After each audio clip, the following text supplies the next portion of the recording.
Do you desire men because you genuinely love men, or is it just because you hate women? Hi, my name is Atlas Cassidy, and this is one of my previous exam papers titled Good Gays and Bad Gays in Classical Athens. Trigger warning for mentioning of child abuse. I promise it won't be too graphic, and you can check the titles down in the thingy down there. So, acknowledgements and limitations. Before we can answer this question that I pose, we must establish a framework to understand this matter. First, if one of the two males in a same-sex relation mentioned in this are known to be underaged, for example, described as a youth or a boy, though it must be noted that sometimes the Greeks themselves used these terms inconsistently, it is important to acknowledge this is PDF file stuff first and same-sex relation second. If the pederasty had involved young girls and not boys, books on the topics would not have been called heterosexuality or opposite-sex relations in classical Athens. At last, it should be noted how common age gaps also were in male-female couplings in classical Athens. It is textbook homophobic for McDowell and other academics to read about Athenian men abusing young boys and immediately conflate it with homosexuality and same-sex attractions, or relations for that matter, as the main descriptor, thus failing to consider the historical evidence for age gaps in all relationships in Athens. Second, as we will see in the material that I will be presenting in this video, the history of same-sex relations in classical Athens is also the history of sex work. To avoid confusion, if a source uses a word like catamite or prostitute, I will only use the word sex work to stay consistent. These are just the limitations we have to work with when the course is specifically about court speeches in classical Athens as an analytical lens. The focus in this video will be on the exploitation of young boys by Athenian men and on the legal disenfranchisement of male sex workers. So, about those sex workers. In McDowell's Athenian Laws about Homosexuality from 2000, the primary source is Aeschines' oration against Timarchus. The main issue raised by Aeschines is not necessarily that Timarchus has had same-sex relations, but rather that he allegedly used to be a male sex worker. It's not his status as a possible male-loving male that is scrutinized, but rather that if it's true that he has employed himself in sex work, he's breaking the legal limitations surrounding male sex workers who were Athenian citizens. Sex work was legal. However, if a male Athenian citizen arose to the vocation, a number of legal ramifications arose with it. The male sex-working Athenian was marked. He was athemos. He was deemed morally unfit to perform and participate in certain public actions. It's not only a moral issue, but very much so a legal one. He wasn't allowed to speak in the ecclesia, taking public office, being a member of the dikastai, speaking on behalf of himself or a friend in court, and could enter neither public temples nor the agora. In his oration, Aeschines attempted to argue that Timarchus had been paid to do sex work, unlike Aeschines, who was the epitome of the morally good gay. He brings up that, quote, I have myself been engaged in erotic passion and am still today, but it is shameful to be persuaded by the hierarchy and prostitute oneself. He makes a distinction between loving those who are beautiful, which is equated with moral superiority, a generous and sympathetic way to perform a same-sex relation, and sex work, which to Aeschines is to be equated with the act of a hybristes, and an uneducated man. If the judges rule that Timarchus has indeed performed sex work, it would be disastrous for Timarchus's career. Aeschines mentions the legal limitations regarding male sex work, quote, if anyone acts contrary to these provisions, he has provided indictments for being a sex worker and imposed the heaviest penalties for the offense.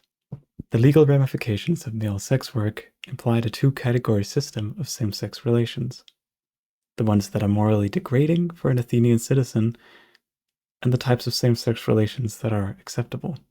One of such legally acceptable same-sex relations we may find in the context of the case between Lysias' client and Simon, wherein two adult men fight for the very likely coerced favor of a young boy that they both are in love with. It should be noted that due to the Greek language used here, pais, we're not certain whether Theodotus is a young Athenian or an enslaved, possibly adult man. Regardless of the answer to that question, Theodotus is undoubtedly an infantilized individual, which is where the elements of child abuse and slavery intertwine with the history of same-sex relations in Athens. So, trigger warning: objectification and child abuse. In itself, the case of Lysias' client Simon takes no issue with the age gap between Lysias' client Simon and Theodotus, the Platonian pais, caught between the two men in question. As we can see in the case against Diogaiton, women in Athens were legally in the same level of rights as a minor and to some degree an object. If Diogaiton's daughter had been able to actually control and own the inheritance from her father, the alleged fraudster's escapades could have been completely unnecessary. Instead, he can give her to his brother as she is in his possession. This is one of many examples of Athenian women being portrayed as objects. One aspect of this is the wording of giving a woman away in marriage, which is used in a number of forensic speeches. Another aspect is in Demosthenes 5:9-112, where female sex work is framed as a trade of whores, in contrast to how, as we've shown earlier, a male sex worker was described as selling himself. Though it should be noted that the description of Demarchus has commonalities with the case of Neaera, using language to undermine a woman's agency is a central strategy to the process of objectification. According to Demosthenes 5:9-122, women's functions boil down to the three roles. Quote, "For we have courtesans, hetairae, for pleasure, concubines for the daily service of our bodies, but wives for the production of legitimate offspring and to have reliable guardian of household property." To Apollodorus, women represent sexual pleasure, intimacy, and childbearing. Any actions related to these three become culturally connected to femininity, a limited sexual framework that Athenian men would have to understand their attractions to men within. Athenian same-sex relations were experienced through a heteronormative framework, which impacted the nature of the same-sex relations presented in the court speeches.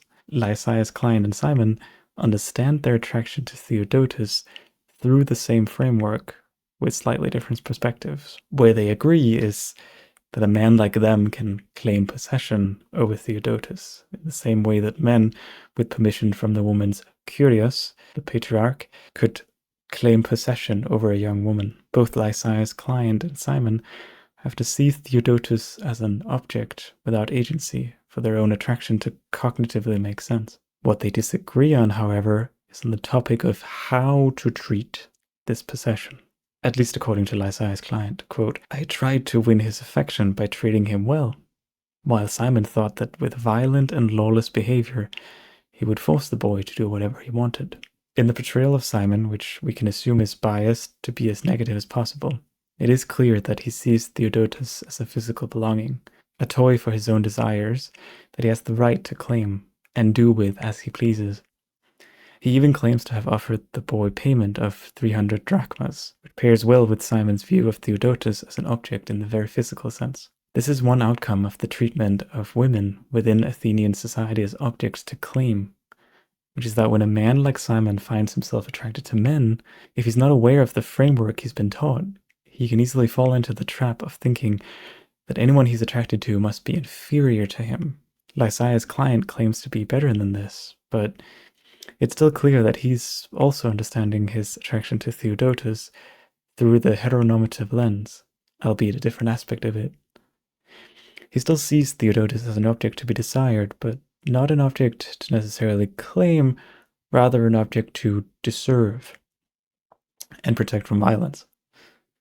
He may not allegedly be violent towards the boy, but there's still an emphasis on understanding the relationship through the lens of an active lover, older partner, with more power than the passive object of desire. This brings us back to the question of the disenfranchisement of male sex workers. With this sexual dynamic in mind, it's much clearer why a man who was an Athenian citizen was stripped of his rights if he were to sell his body.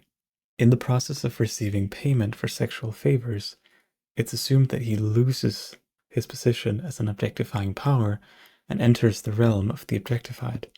The disenfranchisement is a vital tool for the same-sex relationships between the men of Athens to be compatible with their misogynist cognition, lest too much cognitive dissonance might destabilize the patriarchal system of the oikos.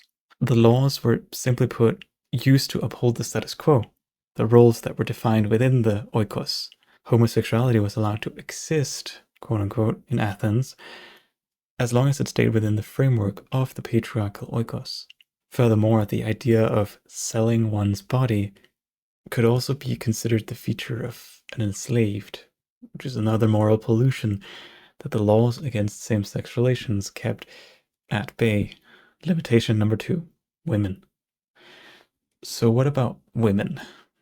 The cases that I've brought forth so far have only regarded relations between males. Why are there no such cases involving women who engaged with other women? The first caveat that comes to mind is that if we consider the hypothetical case that an Athenian woman were to pay another Athenian woman for sex work, the list of rights that were stripped from the male sex worker were rights that Athenian women didn't have in the first place. Women were not seen as capable of having agency and thus could not vote in court or be part of a panel of judges. There's simply nothing at stake, as it was implied that only men could sexually corrupt another man's woman. The concept of queer women's sexuality is far beyond the scope of the framework that Athenian sexuality was understood within, at least when it pertains to the legal field, court speeches, and legal discourse. Thus, the second aspect that comes to mind is the hypothetical case of a woman SAing a young person, as would be a case that could have appeared had the law of men abusing boys been inclusive of that. Such a case cannot exist in a sexual framework that pictures the women as always being the passive receiver. To conceptualize a hypothetical SA like this would require a court to acknowledge the woman as a possible active participant with agency. Furthermore, one can imagine that if a woman had a sexual relation to a married woman, the law would not even consider that an option. Perhaps as such relation, if both partners were cisgender women, could not result in children. The Athenian laws on infidelity only targets heteronormative couplings. So, in conclusion, this further supports the theory that same-sex relations in Athens were understood through the lens of the patriarchal oikos, and therefore the laws must reflect it. To avoid the existence of same-sex relations endangering the patriarchal structure of the oikos, same-sex relations had to be moderated through the disenfranchisement of male sex workers and the normalization of the pederasty. Having a same-sex relation was legal as long as you did it in an oikos-honoring heterosexual way.